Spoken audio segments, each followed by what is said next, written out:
యెహోవాను సేవించుట మీ దృష్టికి కీడని తోచిన యెడల మీరు ఎవరిని సేవించుదరో నాది అద్దరని మీ పితరులు సేవించిన దేవతలు సేవించుదరో అమోనీయుల దేశమున మీరు నివసించుచున్నారే వారి దేవులను సేవించుదరో నేడు మీరు కోరుకున్నది.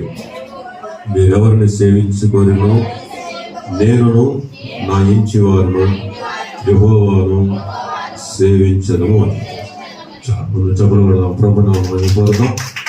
ఇక్కడ దేవుని వాక్యం మనం గమనం చేసినప్పుడు యెహోషువ గురించి మరి కొద్ది మాటలు మనం జ్ఞాపకం చేసుకుందాం. యెహోషువ మరి మంచి భక్తుడు మరి దరిదాపు మరి భక్తుల్లో చాలా మంది ఉన్నారు. యోబు భక్తి ఎలా ఉంది?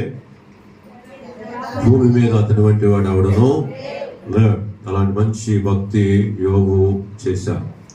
అలాగే అబ్రహాము మంచి భక్తి చేశాడు. ఆయన గురించి ఏమంటారంటే దేవుడు అబ్రహాము నా స్నేహితుడు. అలాగే దావీదు మంచి భక్తి చేశాడు. దావీదు నా ఇష్టానుసారుడైన మనుష్యుడు. మరి దానియేలు కూడా మంచి భక్తి చేసి ఆయన గురించి ఏం చెప్తూ ఉన్నారు? దానియేలు నాకు బహుప్రియుడు. కాబట్టి మనము కూడా వారి గురించి చదువుకొని వారి గురించి విని మనము కూడా వారు ఎలా భక్తి చేశారో అలాంటి భక్తిని మనం కూడా చేయాలి అని ఒక నిర్ణయం తీసుకొని ఆ భక్తుల అడుగుజాడల్లో మనం నడుచుకోవాలి. నీవు, నేను, మనము అందరము కూడా మరి ఆ భక్తి చేయాలని మన భక్తిని మనం పరచుకోవాలి. అలాంటి జాబితాలో ఈ యొక్క యెహోషువ కూడా మరి మంచి భక్తి కలిగిన భక్తుడు. 14వ అధ్యాయంలో ఏమనుందంటే 14వ యెహోషువ గ్రంథము 14వ అధ్యాయము 8వ వచనం. నా ఉద్దేశం ఏంటంటే మీరందరూ కూడా వాక్యం నేర్చుకోవాలని, కనీసం దేవుని మందిరానికి వచ్చినప్పుడన్నా ఈ వాక్యము ఇంటి దగ్గర మనకు బిజీ ఉంటాం, చదువుతామండి. ఆదివారమే మనం బైబిల్ పట్టుకుంటాం. మిగిలిన రోజుల్లో మరి బిజీగా ఉంటాం. కొంతమంది చదువుతారు, మంచిదే, రోజు చదువుకునే వాళ్ళు కూడా ఉన్నారు, మనం తీసేయడానికి వీల్లేదు.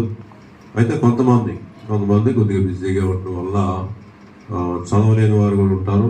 ఏదేమైనా సరే నా యొక్క ఉద్దేశం ఏంటంటే దేవుని మందిరంలో అందరూ కూడా దేవుని సాగులు చెప్పినాడు ఆ వాక్యాన్ని మన నోటితో ఉచ్చరించడం ద్వారా మనకేం కలుగుతుందంటే మేలు కలుగుద్ది, ఆశీర్వాదం అనేది కలుగుద్ది. మలాకి గ్రంథంలో కూడా చెప్పారు, యేసయ్య అని మనం స్మరిస్తే చాలంట. మన గురించి కూడా ఏం చేస్తారో మరి అది కూడా చూసుకొని అధ్యాయంలో మలాకి గ్రంథము 4వ అధ్యాయంలో మలాకి గ్రంథం 3వ అధ్యాయము 16వ వచనం.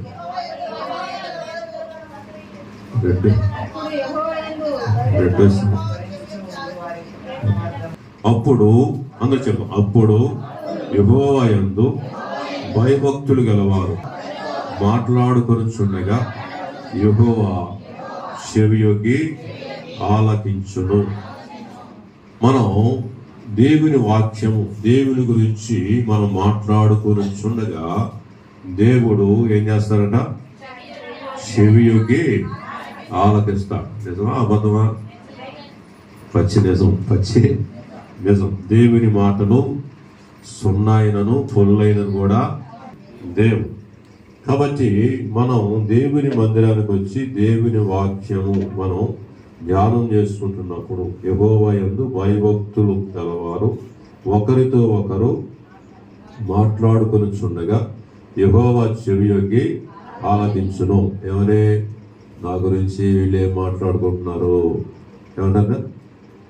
నా గురించి ఏం మాట్లాడుకుంటున్నారు?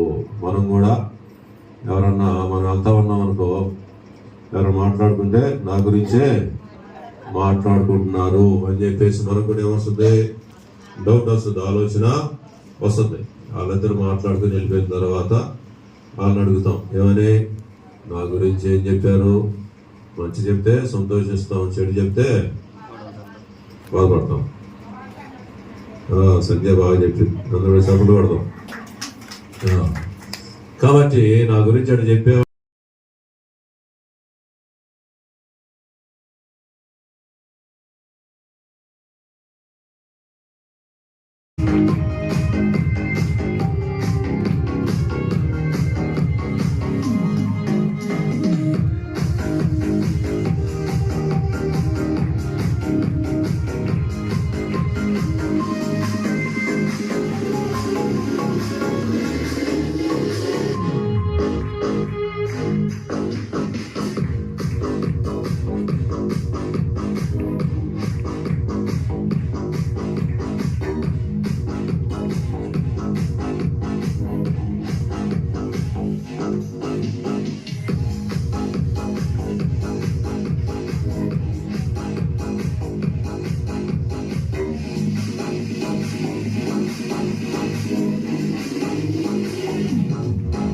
Thank you.